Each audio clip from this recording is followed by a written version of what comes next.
think a good way to begin is to say what film each of you worked on in the new VHS.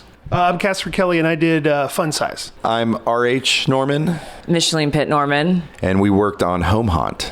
I'm Alex Ross Perry, and I made Kidprint. When they said Halloween to me, I thought, as a fan, like, yes, like, that's awesome. The greatest joy, I think, of this in many ways is making something for... Obviously, everything is made for an audience, but this is made for a literal audience that I am a part of, which is Shudder subscribers who love their original films and who watch every one of these VHS films as soon as they can. If I just was a fan being marketed to and I heard this title, I would think, that's a great idea. Can't believe it took them 8 movies to get to that. Yeah. I'm a big Halloween kid. Like, it's a part of my personality. It's in my DNA. Our house permanently looks like we celebrate Halloween, but it's just our stuff. And we spend days decorating. We're known as the Halloween house in our town. So as soon as Josh, one of the main producers on this, told me the theme was Halloween and asked us to pitch on it, I was elated. I couldn't think of something better or more perfect to get an opportunity to be a part of. Yeah, and there's also a heavy weight of expectation for it because this could potentially become an annual watch for people. You know, everyone's always looking for Halloween anthologies, and especially in the horror, crowd or community. Or things to watch during Halloween. Right, and so there was kind of like, okay, well, this has to be special because Halloween is special, and definitely had a lot of weight to carry there.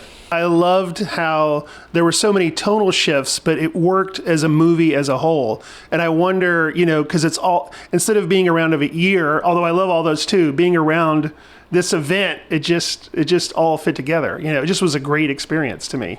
It felt like there was recurring themes that obviously were not intentional necessarily, but there were themes of just the do's and don'ts of Halloween, such as if it says only take one, take one. And is that just something that y'all think about year round? There's a spirit of the holiday that needs to be respected. There's something witchy in the air, and it can be translated to a feeling of rules or superstitions. It's literally a month of superstition, and it comes alive, and all the people around the neighborhoods walking around as ghouls and goblins, and the kind of like artifices of death and everything that we put around in our houses. And to me, that is saying tread carefully, respect this. There's a spirit with you.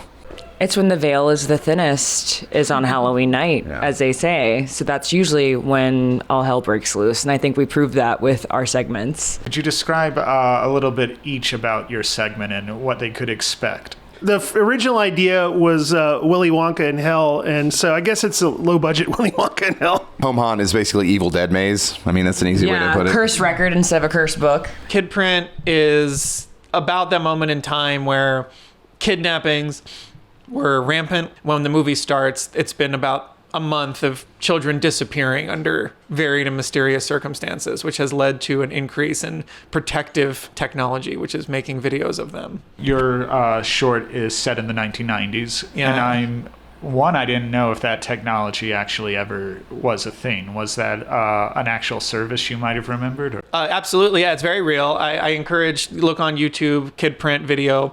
You'll see if kids have them, they upload their ones, and they're very creepy.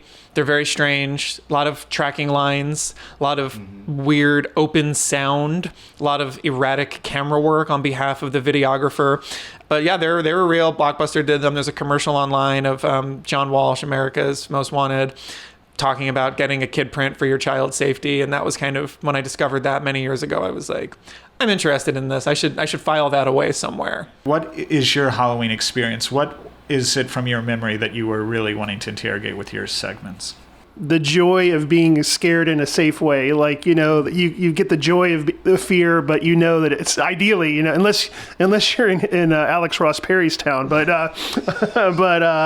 and also I was thinking about candy, and I wish it was more inventive, but maybe I'm wrong. I was thinking after I shot it, like, I guess people are trying to do weird things, like peanut butter cups with cinnamon in it or something. But I wish there was just more inventive candies. We've had the same ones for all our lives. As inventive as yours, though, Casper, without giving anything away.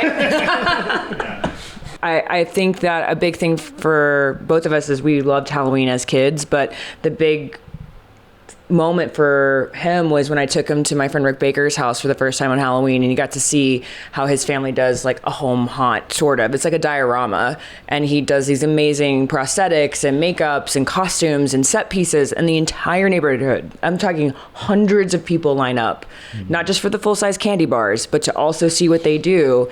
And then spending time with the family and getting to know them and hearing their stories, it inspired us to kind of do home haunt. Yeah. Yeah, I guess that's kind of like, what if Rick Baker killed half of Burbank is kind of like what... Yeah. Getting Rick Baker to appear in that as the Scrooge, as it were. Yeah. He hates Halloween. He hates it. Yeah. No, and he definitely hates polo shirts. Yeah. For sure, in real life.